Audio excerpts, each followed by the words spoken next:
Welcome to Catherine the Paint. How are you guys doing today? I am going to play around with my blooming technique again.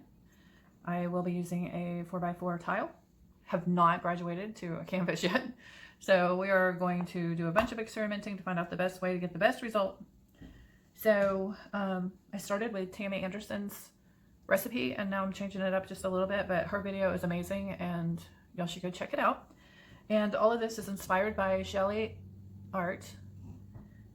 And let's get started. So today we are going to use two primary element colors. The Ruby Red, which I have not mixed yet. I'm going to show you how I'm mixing it now. And Daffodil, which I have already mixed.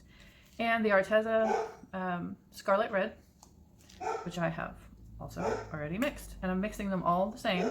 So I figured you just needed to watch one time. You don't need to watch it over and over. Okay, so my pouring medium, I already have mixed up in here, is made out of, this is in the way, the Sherwin Williams interior exterior high gloss ultra deep base. That is the most important part. Like, make sure, ultra deep base. Don't make a mistake like I did. Bought the wrong thing. And I had to go back and buy some more stuff. So also the polycrylic, the Minwax polycrylic water-based clear glass. All right, and that is what is in my pouring medium, which you can mix them up, just put a lid on it and it keeps for the next day. No problem. All right, for the topper, well, we'll do that in a minute. So I am going to take the primary elements. I don't want to mix up too much at a time because I like to use different colors on different videos. So if you make up a lot, you feel like you've got to make a bunch. Use a lot of it. It doesn't take much to do one little tile. So doing about 1/8 of a teaspoon. Actually, I want to get a little bit more than that. I'll put that in here. And I always try to go ahead and wipe out my measuring spoon so that when I put it in the next thing, I won't contaminate it. So this one is the Ruby Red. And originally, I was mixing this with polycrylic and then adding the medium that has the polycrylic and the high gloss ultra deep base, untinted, mixed together. And it is really, really, really thick. So I actually am, this experiment today is going to be putting floetrol in to mix it and then adding some of the medium. So until we get the right consistency. I did this on the last video, but this time I'm also adding floetrol to the pillow. So I'm just changing one thing each time because you don't know which thing affected it if you change a whole bunch of things all at once. So if we really want to figure out what gives the very best result, you need to change one thing at a time. All right, I'm going to put a little bit more. Well, actually, I'm going to add some of the medium that I made up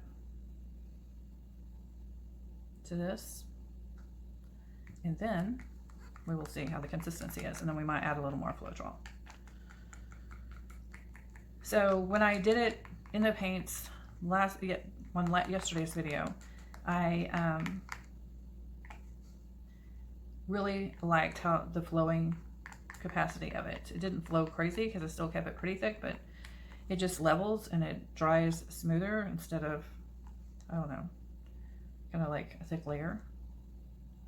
Actually, I'm really liking the consistency of that. It matches the consistency that I have on the others. Let's see if y'all can see it. Thick, but still movable. All right, loving it.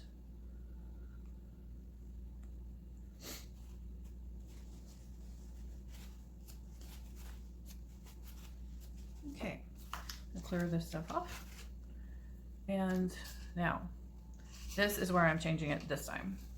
So this is the pillow. And right now, it is the house paint, Sherwin Williams interior exterior semi-gloss. And you can use other brands. I don't think it has to be Sherwin Williams, but that's what I bought. So it just has a little bit of water in it, but it's still really thick. So I am going to add a little bit of floetrol to this. Since I have some left over in this tablespoon from when I was mixing my paints, I'm going to go ahead and mix that. in there, and then I'm going to use a little bit extra. I have a cup of it made up, it's just floetrol that's been strained, because I'm sure y'all know about the goops and boogers that you can get. Okay. You know, this is not the house paint. All right, that is something else. Oh, it's floetrol from last night. Now that's good. I just mixed floetrol into floetrol. I did a huge painting last night and needed a lot of floetrol to mix up all my paints, because I just mix my paints usually with floetrol, maybe water, and maybe not. So, all right, this one is the house paint. Okay. All right, so here's the house paint. Yeah, see, it's really thick. I did add a little bit of water to it, but that's been a day or two, and it's a little too thick. I'm going to add a little bit of floetrol to this. Like I said, it's mostly for the leveling action and the consistency. Two things that are really important. I mean, in any painting, the paints need to be the same consistency, or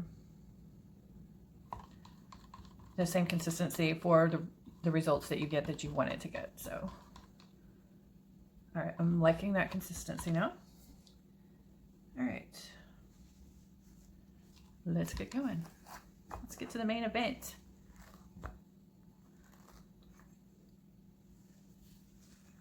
So a little bit, there we go. Get some of this out of the way.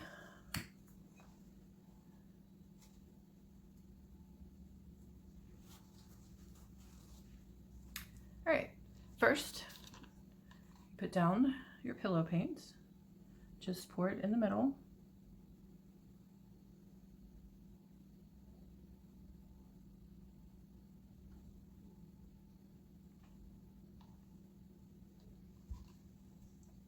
I am actually going to spread it out to the edges a little bit to make it easier.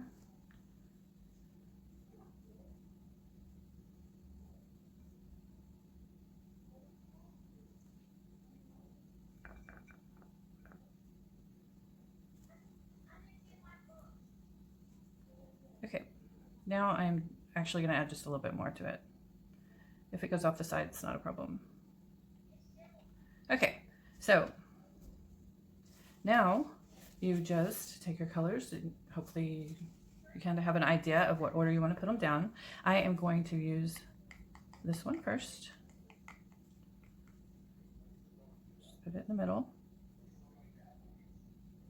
And now I'm just using this tonight, so I wipe it off in between colors. It's no big deal. It's pretty easy to do. All right, get your scarlet red there.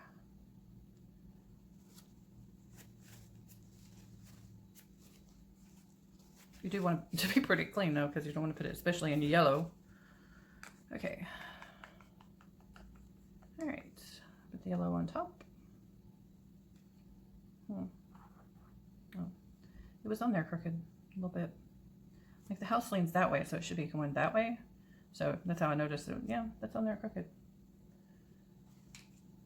All right, and now you put your topper, which this has, you know, the house paint, a little bit of water, and a little bit of floetrol. No, that's not right. The topper, oh my gosh. Woo, it's been a long day. All right, the topper is Amsterdam white, a little bit of floetrol. There's no water in this, just floetrol and Amsterdam whites. Okay.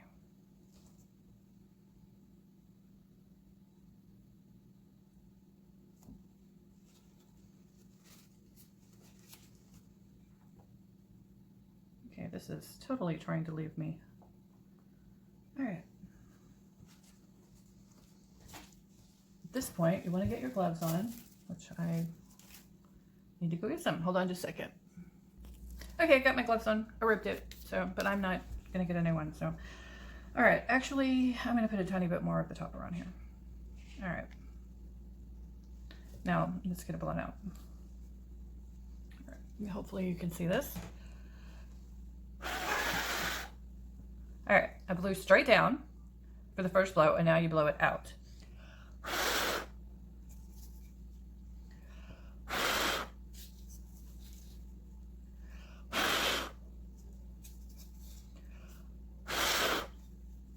And one more. There we go. All right, now you really need to give it a couple of minutes because you blew the paint down. It has to come back up to the top, and you can tell how much more vibrant it is after a couple of minutes. So I'm gonna give it 2 minutes, and then I will be back. Okay, let's get this tilted. There's some gorgeous cells forming. I don't know if y'all can see that. Pretty, huh? All right, let's get some of this tilted off. I'm going to go that way first.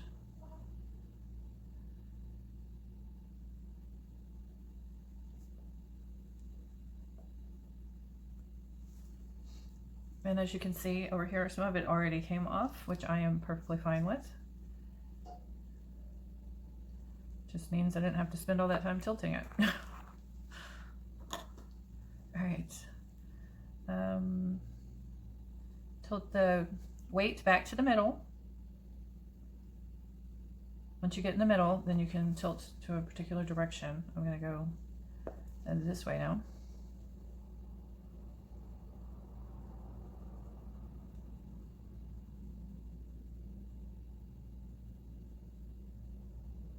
All right. All right, now tilt it back to the middle. Oh, let's do it again.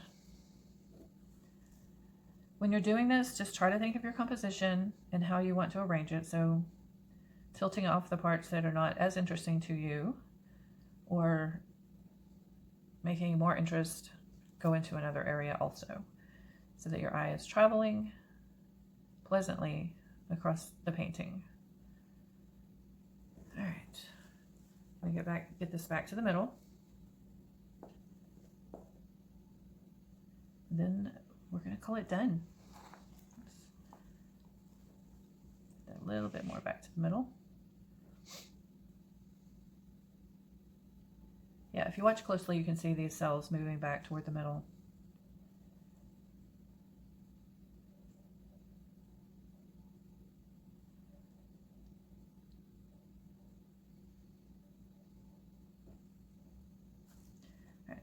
Remember to rub your finger along the edges so that it's not going to pull off too much paint and ruin your composition.